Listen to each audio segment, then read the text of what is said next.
ನಮ್ಮ ಸುತ್ತಲೂ ಇರೋ ಈ ಗಾಳಿ ಅಂದ್ರೆ ನಮ್ಮ ವಾತಾವರಣ ನಿಜವಾಗಿಯೂ ಹೇಗೆ ಕೆಲಸ ಮಾಡುತ್ತೆ ಅಂತ ಎಂದಾದ್ರೂ ಯೋಚಿಸಿದೀರಾ? ಬನ್ನಿ, ಈ ಕಣ್ಣಿಗೆ ಕಾಣದ ಸಾಗರದ ರಹಸ್ಯವನ್ನ ಒಟ್ಟಿಗೆ ತಿಳಿದುಕೊಳ್ಳೋಣ. ಯಾಕೆ ಗಾಳಿ ಬೀಸುತ್ತೆ, ಮಳೆ ಯಾಕೆ ಬರುತ್ತೆ, ಇದೆಲ್ಲ ಸುಮ್ಮನೆ ಆಗಲ್ಲ. ಇದರ ಹಿಂದೆ ಕೆಲವು ತುಂಬಾ ಸರಳವಾದ ಆದ್ರೆ ಬಹಳ ಮುಖ್ಯವಾದ ನಿಯಮಗಳಿವೆ. ಆ ನಿಯಮಗಳು ಯಾವುವು ಅಂತ ಈಗ ನೋಡೋಣ. ಮೊದಲು ನಮ್ಮ ವಾತಾವರಣವನ್ನ ಒಂದು ದೊಡ್ಡ ಕಣ್ಣಿಗೆ ಕಾಣದ ಸಾಗರ ಅಂತ ಅಂದ್ಕೊಳ್ಳೋಣ. ಈ ಸಾಗರ ಯಾವಾಗ್ಲೂ ಚಲನೆಯಲ್ಲಿರುತ್ತೆ. ಈ ನಿರಂತರ ಚಲನೆಗೆ ಕಾರಣ ಏನು? ಅದು ಒತ್ತಡದ ಆಟ ಅಷ್ಟೇ. ನೋಡಿ, ಇಷ್ಟೇ ಸಿಂಪಲ್. ಗಾಳಿ ಯಾವಾಗ್ಲೂ ಹೈ ಪ್ರೆಷರ್ ಇರೋ ಕಡೆಯಿಂದ ಲೋ ಪ್ರೆಷರ್ ಇರೋ ಕಡೆಗೆ ಹರಿಯುತ್ತೆ ಅಷ್ಟೇ. ಈ ಪ್ರೆಷರ್ ವ್ಯತ್ಯಾಸವೇ ಗಾಳಿಯನ್ನ ಒಂದು ಕಡೆಯಿಂದ ಇನ್ನೊಂದು ಕಡೆಗೆ ತಳ್ಳೋದು. ಸರಿ, ಹಾಗಿದ್ರೆ ಈ ಹೈ ಪ್ರೆಷರ್ ಲೋ ಪ್ರೆಷರ್ ಅಂದ್ರೆ ಏನು? ಸರಿ, ಈ ಸ್ಲೈಡ್ ನೋಡಿ. ಇದು ತುಂಬಾ ಇಂಟ್ರೆಸ್ಟಿಂಗ್.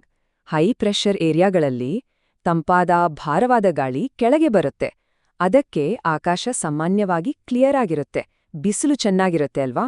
ಅದೇ ಲೋ ಪ್ರೆಷರ್ ಏರಿಯಾಗಳಲ್ಲಿ ಬಿಸಿಯಾದ ಹಗುರವಾದ ಗಾಳಿ ಮೇಲೆ ಹೋಗುತ್ತೆ. ಹೀಗೆ ಮೇಲೆ ಹೋದಾಗ ಅದು ತಣ್ಣಗಾಗಿ ಮೋಡಗಳಾಗಿ ಬದಲಾಗುತ್ತೆ, ಆಮೇಲೆ ಮಳೆ ಬರುತ್ತೆ. ಓಕೆ, ಹಾಗಾದ್ರೆ ಈ ಪ್ರೆಷರ್ ಡಿಫರೆನ್ಸ್ ಯಾಕೆ ಆಗುತ್ತೆ? ಇದಕ್ಕೆಲ್ಲ ಮೂಲ ಕಾರಣ ಯಾರು ಗೊತ್ತಾ? ನಮ್ಮ ಸೌರವ್ಯೂಹದ ಪವರ್ ಹೌಸ್, ಅದೇ ಸೂರ್ಯ.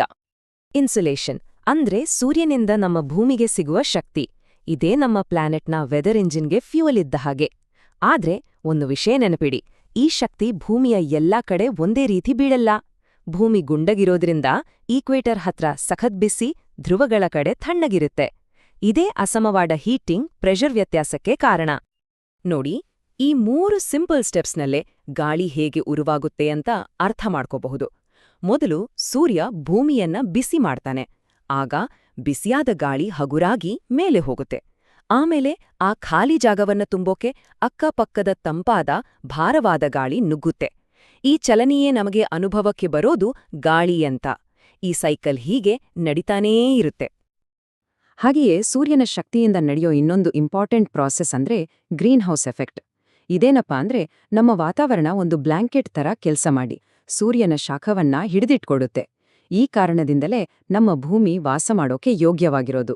ಇಲ್ಲದಿದ್ರೆ ಸಿಕ್ಕಾಪಟ್ಟೆ ತಣ್ಣಗಾಗಿರ್ತಿತ್ತು.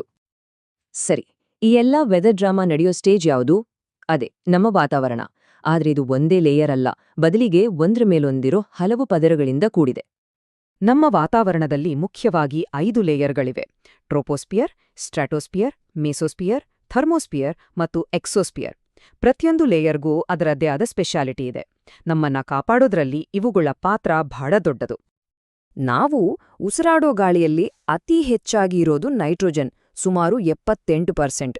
ಆಮೇಲೆ ಬರೋದು ನಮ್ಗೆಲ್ಲ ಗೊತ್ತಿರೋ ಹಾಗೆ ಆಕ್ಸಿಜನ್, 21%.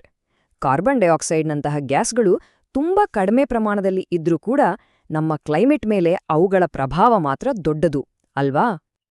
ಈ ಎಲ್ಲಾ ಲೇಯರ್ಗಳಲ್ಲಿ ನಮಗೆ ಅಂದ್ರೆ ನಮ್ಮ ದೈನಂದಿನ ಜೀವನಕ್ಕೆ ಬಹಳ ಇಂಪಾರ್ಟೆಂಟ್ ಆಗಿರೋದು ಮೊದಲ 2 ಲೇಯರ್ಗಳು. ಒಂದು ಟ್ರೋಪೋಸ್ಫಿಯರ್, ನಾವು ವಾಸಿಸೋ ಲೇಯರ್ ಇದು. ಎಲ್ಲ ಹವಾಮಾನ ಬದಲಾವಣೆಗಳು, ಮೋಡ, ಮಳೆ, ಬಿರುಗಾಳಿ ಎಲ್ಲವೂ ನಡೆಯೋದಿಲ್ಲೇ.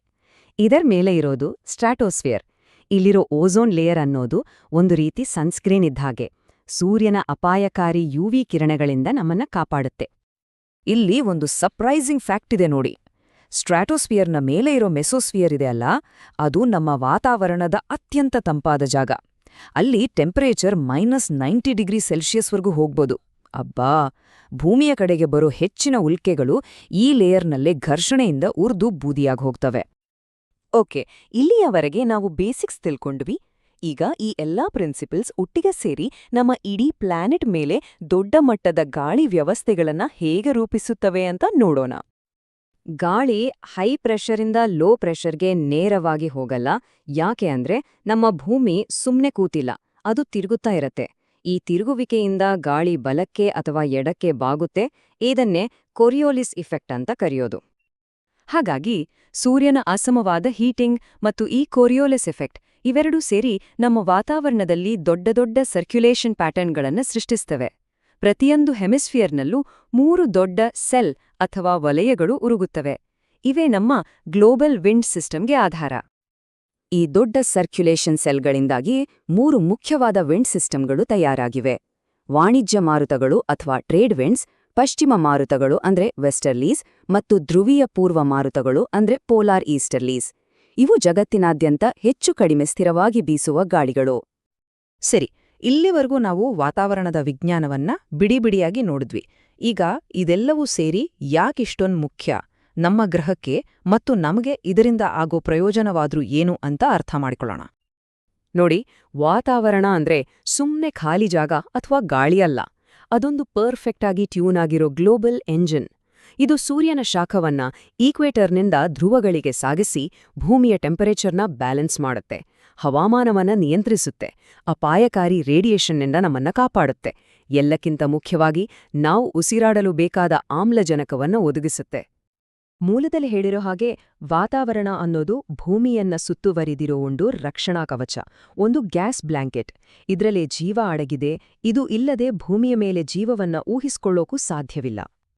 ಹಾಗಾಗಿ ನಾವು ನೋಡಿದ ಹಾಗೆ ಈ ಕಣ್ಣಿಗೆ ಕಾಣದ ಸಾಗರ ಇದೆಯಲ್ಲ, ಇದು ತುಂಬಾನೇ ಡೆಲಿಕೇಟ್ ಆಗಿರೋ, ಒಂದಕ್ಕೊಂದು ಕನೆಕ್ಟ್ ಆಗಿರೋ ಒಂದು ಸಿಸ್ಟಮ್. ಯೋಚನೆ ಮಾಡಿ, ಈ ದೊಡ್ಡ ಇಂಜಿನ್ನ ಯಾವುದಾದ್ರೂ ಒಂದು ಭಾಗ ಸ್ವಲ್ಪ ಹೆಚ್ಚುಕಡಿಮೆ ಆದ್ರೆ, ಅಂದ್ರೆ ಬ್ಯಾಲೆನ್ಸ್ ತಪ್ಪಿದ್ರೆ ಏನಾಗಬಹುದು?